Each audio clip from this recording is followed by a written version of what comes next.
Apple company के founder Steve jobs को 2005 में स्टैनफोर्ड यूनिवर्सिटी में कमेंसमेंट सेरेमनी में चीफ गेस्ट के रूप में इनवाइट किया गया, तो उन्होंने 15 मिनट की स्पीच के दौरान अपने जीवन की सबसे बड़ी सीख को 3 कहानियों के माध्यम से बताया। और इस स्पीच ने लाखों करोड़ों लोगों का जीवन बदल दिया। और भारत के महान मोटिवेशनल स्पीकर संदीप माहेश्वरी ने इस स्पीच को स्ट्रॉन्गली रिकमेंड किया है कि आप YouTube पर जाएं और वहां जाकर इस स्पीच को जरूर सुने। आप में से कितने लोगों ने स्टीव जॉब्स की स्टैनफोर्ड कमेंसमेंट स्पीच देखी है? स्टीव जॉब्स जो एप्पल के फाउंडर थे, उनकी स्टैनफोर्ड वाली एक स्पीच है 20 मिनट की। अगर आप में से बाकी लोगों ने नहीं देखी है तो आई स्ट्रांगली रिकमेंड यू कि एक बार आप जा करके YouTube पे वो जरूर देखें। लेकिन लैंग्वेज के कारण इस स्पीच को लोग नहीं सुनते हैं। लेकिन दोस्तों, आप बेफिक्र हो जाइए। आज मैं इस स्पीच को अपनी आवाज़ देकर भारत की मातृभाषा हिंदी का प्रयोग करते हुए आपके समक्ष आ रहा हूँ। वर्ड्स स्टीव जॉब्स के रहेंगे, लेकिन आवाज़ रहेगी मेरी, वो भी हिंदी में। धन्यवाद। आज विश्व के सबसे बेहतरीन विश्वविद्यालयों में से एक दीक्षांत समारोह में आज आपके साथ होना मेरे लिए गर्व की बात है। मैं आपको सच बताना चाहता हूँ कि मैं कभी किसी कॉलेज से पास नहीं हुआ, और आज पहली बार मैं किसी कॉलेज ग्रेजुएशन समारोह में इतने नजदीक पहुँचा हूँ। आज मैं आप सभी को अपने जीवन की 3 कहानियाँ सुनाऊंगा। ज्यादा नहीं, बस 3 कहानियाँ। पहली कहानी है डोर्स कनेक्ट करने के बारे में। रीड कॉलेज में एडमिशन लेने के बाद मैंने 6 महीनों के अंदर ही पढ़ाई छोड़ दी, लेकिन मैं उसके 18 महीने बाद तक वहाँ किसी तरह से आता रहता। तो सवाल यहाँ पर ये आता है कि फिर मैंने कॉलेज क्यों छोड़ा? इसकी शुरुआत मेरे जन्म से पहले की है।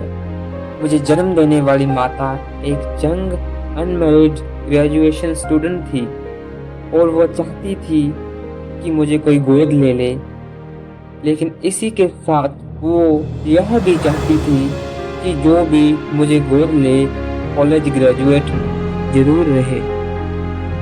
और इस प्रकार पहले से ही सब कुछ तय था। मैं एक वकील और उसकी पत्नी के द्वारा गोद लिया जाने वाला था, लेकिन जैसे ही मैं इस दुनिया में आया, लास्ट टाइम पर उन्होंने सडनली अपना मन बदल लिया और उन्होंने कहा कि उन्हें तो एक लड़की चाहिए थी। और इसीलिए आधी रात को मेरे माता पिता के पास कॉल गया, जो कि वेटिंग लिस्ट में थे।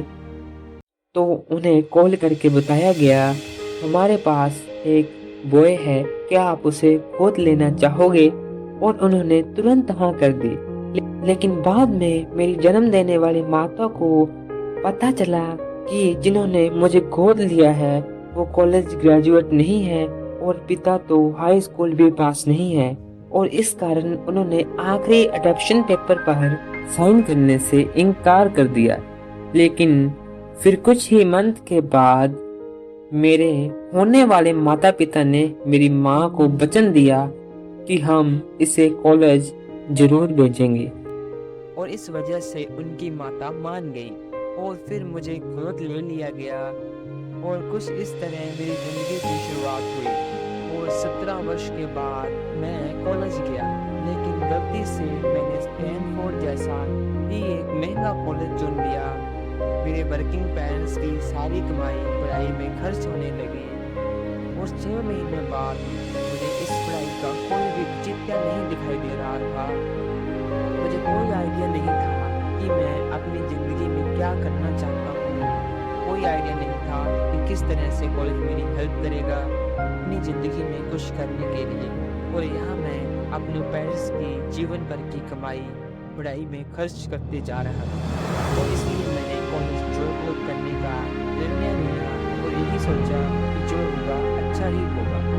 उस समय मुझे यह चीज़ बहुत डेंजरस लगी, लेकिन जब मैं अपने पास देखता हूँ तो मुझे लगता है यह मेरी ज़िंदगी का सबसे अच्छा निर्णय था।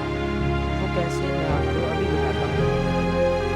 जैसे ही मैंने कॉलेज छोड़ा था, मैंने उन क्लासेस को करना शुरू किया था जिसमें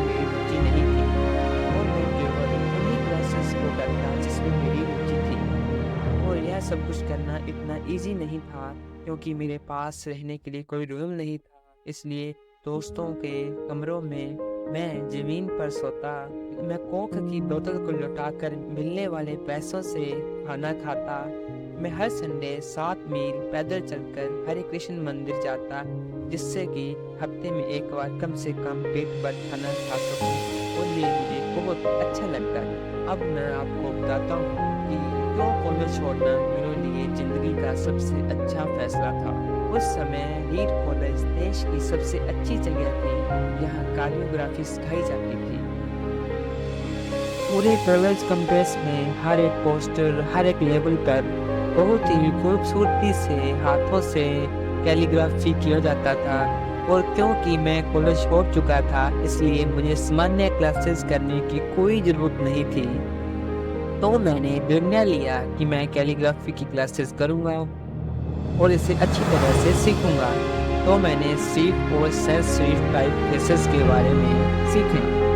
अलग अलग अक्षरों के बीच में स्पेस वाली करना सीखा, और किसी अच्छी टाइपोग्राफी को क्या अच्छा बनाती यह सब कुछ बहुत खूबसूरत था, ऐतिहासिक था, इतना आर्टिस्टिक था जिसे साइंस के द्वारा कैप्चर नहीं किया जा सकता था। और यह सभी मुझे बहुत ही अट्रैक्टिव लगता था। उस समय ऐसा कोई भी विचार नहीं था कि मैं इस चीज़ों का प्रयोग कभी अपने जीवन में करूँगा। लेकिन जब 10 साल बाद हम अपना पहला मैकिंटोश कंप्यूटर बना रहे थे, तब मैंने इसे मैक में डिज़ाइन कर दिया, और यह बहुत ही सुंदर टाइपोग्राफी वाला विश्व का पहला कंप्यूटर बना। अगर मैंने कॉलेज में केवल कैलीग्राफी में ही प्रवेश लिया होता, तो मैक में कभी भी मल्टीपल टाइपफेसेस या प्रोपोर्शनली स्पेस्ड फ़ॉन्ट्स नहीं होते। और क्योंकि विंडो मैक की कॉपी है, तो दुनिया के किसी भी पर्सनल कंप्यूटर में यह सब नहीं होता। निश्चित ही कॉलेज में था, तो भविष्य में देखकर इन डोर्स को कनेक्ट करना असंभव था। लेकिन जब 10 साल बाद मैं बीतते समय को देखता हूँ, तो मुझे सब कुछ साफ नजर आता है।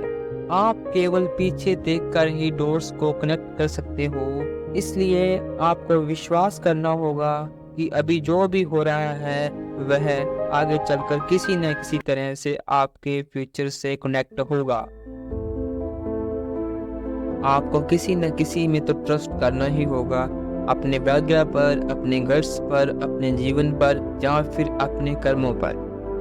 किसी न किसी चीज में तो ट्रस्ट करना ही होगा, क्योंकि इस बात में विश्वास रखना कि आगे चलकर डोर्स कनेक्ट होते हैं, आपको अपने दिल की आवाज़ सुनने की हिम्मत देगा। और उस समय भी जब आप बिल्कुल अलग रास्ते पर चल रहे होगे, और यही बात आपको बाकी लोगों से अलग बनाएगी। तो मेरी पहली कहानी से सबसे बड़ी सीख यही है कि जो हो रहा है वो अच्छे के लिए हो रहा है, और आप अभी जो भी कर रहे हैं वो आगे चलकर आपके किसी न किसी काम ज़रूर आएगा। आप बस अपने भाग्य पर विश्वास रखकर करते जाइए जो कर रहे हैं। मेरी दूसरी कहानी लव और लॉस के विषय में है। मैं बहुत ही लकी था कि जिससे मैं प्यार करता था वो मुझे जल्द ही मिल गई। रोज़ और मैंने अपने पिता के गैरेज में एप्पल की शुरुआत की थी जब मैं 20 वर्ष का था, और हमने बहुत मेहनत की, और 10 साल में एप्पल कंपनी 2 लोगों से बढ़कर $2 बिलियन और 4000 लोगों की कंपनी बन गई। हमने अभी 1 साल पहले ही मैकिंटोश लॉन्च किया था, और मैं 30 साल का हो गया था, और कंपनी ने मुझे निकाल दिया। आप सभी लोग सोच रहे होंगे कि अपनी ही बनाई कंपनी से मुझे कैसे निकाल दिया। जैसे जैसे एप्पल ग्रो करने लगी, हमने एक बुद्धिमान व्यक्ति को हायर किया, जिसे मैंने सोचा कि वो मेरे साथ मिलकर कंपनी आगे बढ़ाएगा। पहले 1 साल सब कुछ अच्छा चल रहा था, लेकिन उसके बाद फ्यूचर को लेकर हम दोनों के बीच मनमुटाव होने लगे, और बात बोर्ड ऑफ डायरेक्टर तक पहुंच गई, और उन लोगों ने उनका साथ दिया, और इस तरह से 30 वर्ष की आयु में मुझे अपनी ही कंपनी से निकाल दिया गया। जो मेरी पूरी एडल्ट लाइफ का फोकस था वो अब ख़त्म हो चुका था, और यह मुझे बुरी तरह से बर्बाद करने वाला था। और कुछ महीनों तक मुझे कुछ भी समझ नहीं आया कि मैं क्या करूं। मैं एक बहुत बड़ा पब्लिक फेलियर था, और एक बार तो मैंने वैली छोड़कर जाने का भी सोचा, लेकिन धीरे धीरे मुझे महसूस हुआ कि मैं जो काम करता हूँ मैं उसके लिए अभी भी पैशनेट हूँ। एप्पल में जो कुछ भी हुआ उसकी वजह से मेरे पैशन में थोड़ी भी कमी नहीं आई। मुझे उन्होंने अस्वीकार कर दिया, लेकिन फिर भी मैं अपने काम से लव करता हूँ और इसीलिए मैंने एक बार फिर से शुरुआत करने की सोची। मैं उस टाइम यह नहीं देख पाया था, लेकिन अब मुझे लगता है एप्पल से निकाले जाने से अच्छा है मेरे साथ कुछ और हो ही नहीं सकता था। सफल होने का बोझ अब बिगिनर होने के हल्केपन में बदल चुका था। मैं एक बार फिर से खुद को बहुत ही हल्का महसूस कर रहा था और इसी स्वतंत्रता की वजह से मैं अपने जीवन के सबसे क्रिएटिव पीरियड में चला गया। अगले 5 सालों में मैंने कंपनी नेक्स्ट और दूसरी कंपनी पिक्सल शुरू कर दी और इसी दौरान मैं एक बहुत ही शानदार महिला से मिला जो कि आगे चलकर मेरी पत्नी बनी। पिक्सल ने विश्व की पहली कंप्यूटर एनिमेटेड मूवी पर स्टोरी बनाई और आज के समय यह दुनिया का सबसे सफल एनिमेशन स्टूडियो है। और एप्पल ने एक अप्रत्याशित कदम उठाते हुए नेक्स्ट को खरीद लिया और मैं फिर से एप्पल में चला गया। आज एप्पल नेक्स्ट द्वारा विकसित की गई टेक्नोलॉजी का उपयोग करती है। यहाँ पर मैं पूरे भरोसे के साथ कह सकता हूँ, अगर मुझे एप्पल से नहीं निकाला गया होता तो यह सब कुछ मेरे साथ नहीं होता। यह कड़वी दवा है, लेकिन मेरे विचार से मरीज को इसकी आवश्यकता थी। कभी कभी ज़िंदगी आपको इस तरह से ठोकर मारती है, लेकिन आप विश्वास मत खोइए।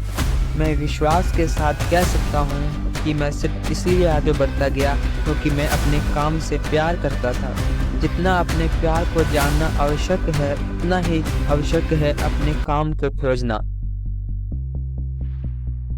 जिसे आप सच में एंजॉय करते हो, क्योंकि आपका काम आपकी ज़िंदगी का एक बहुत ही बड़ा हिस्सा होता है। और वास्तविक रूप से संतुष्ट होने का सिर्फ यही एक तरीका है कि आप वो करें जिसे आप एक बड़ा काम समझते हैं। और बड़ा काम करने का सिर्फ एक ही तरीका है कि आप वो करें जो आप करना पसंद करते हैं। और अगर अभी तक आपको वो काम नहीं मिला है तो आप रुकिए मत, उसे ढूंढते रहिए। जैसे कि दूर से जुड़ी हर एक चीज़ में होता है, वो जब आपको मिलेगी तब आपको पता चल जाएगा।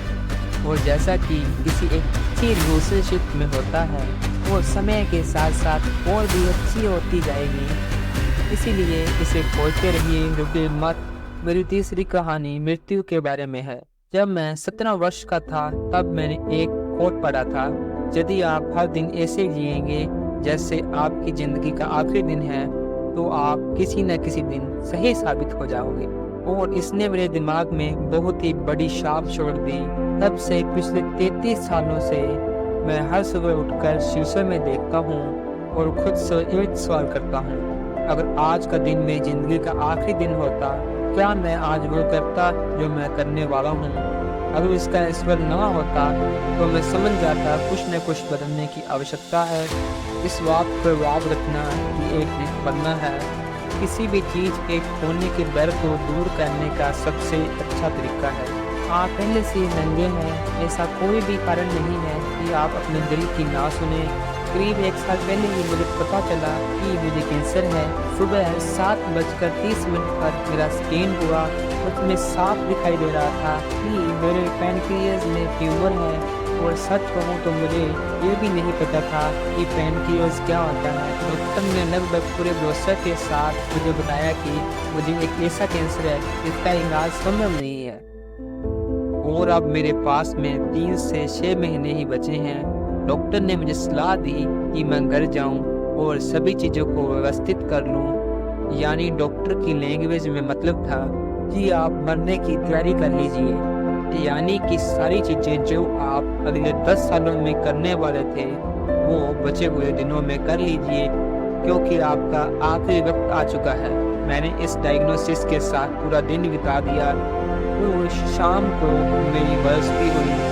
यहाँ पर मेरे गले के रास्ते से पेट से होते हुए एक एंडोस्कोप डाला गया और एक सुई से ट्यूमर के कुछ सेल्स निकाले गए। उस टाइम मैं पूरी तरह से बेहोश था लेकिन मेरी पत्नी या जो भी वहाँ उपस्थित था कि जब डॉक्टर ने माइक्रोस्कोप में मेरे सेल्स को देखा तो वह भी रो पड़ा, क्योंकि सेल्स को देखकर डॉक्टर समझ गया था कि मुझे बहुत ही अलग प्रकार का कैंसर हुआ है जो कि सर्जरी से ठीक हो सकता है। तो मेरी सर्जरी हुई और सौभाग्य से मैं अब बिल्कुल ठीक हूँ। मौत के इतने करीब तक मैं पहले कभी नहीं पहुँचा और मैं उम्मीद करता हूँ कि आने वालों कुछ समय तक मैं पहुँचूँ भी ना।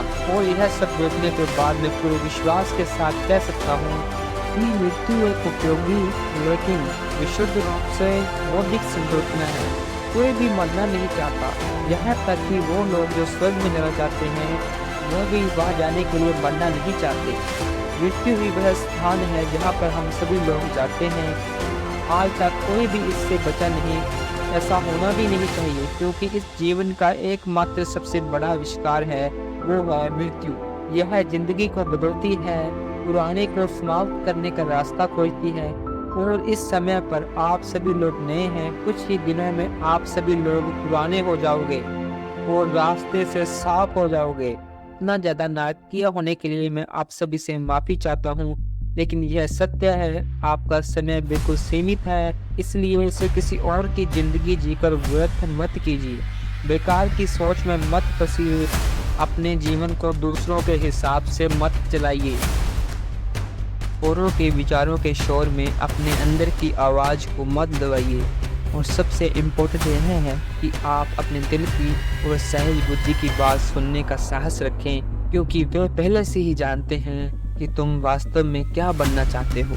तो पहले अपने दिल की आवाज़ सुने, बाकी सारी चीज़ें सेकेंडरी रखें। और अंत में मैं आप सभी से यही कहना चाहता हूँ, स्टे हंग्री स्टे फूलिश। मैंने हमेशा आपके लिए यही मांगा है। और अब जब आप सभी लोग यहाँ से ग्रेजुएट हो रहे हैं तो मैं आप सभी के लिए विश करता हूँ, stay hungry stay foolish, stay hungry stay foolish. यानी भूखे रहिए मूर्ख रहिए। भूखे यानी कुछ करने की भूख आपके अंदर होनी चाहिए, और मूर्ख रहिए क्योंकि मूर्ख रहकर ही आप कुछ सीख पाओगे। अगर आपको यह लगता है सब कुछ आप पहले से जानते हैं तो आप कुछ भी नहीं सीख पाओगे। तो भूखे रहिए मूर्ख रहिए, स्टे हंग्री स्टे फूलिश। आप सभी का बहुत बहुत धन्यवाद। थैंक यू दोस्तों, हमें उम्मीद है आपने इस वीडियो से बहुत कुछ सीखा होगा। थैंक यू दोस्तों। ऐसी इंस्पायरिंग मोटिवेशनल वीडियोस के लिए सब्सक्राइब करें हमारे चैनल को, बेल आइकन दबाएं, बने रहें हमारे साथ।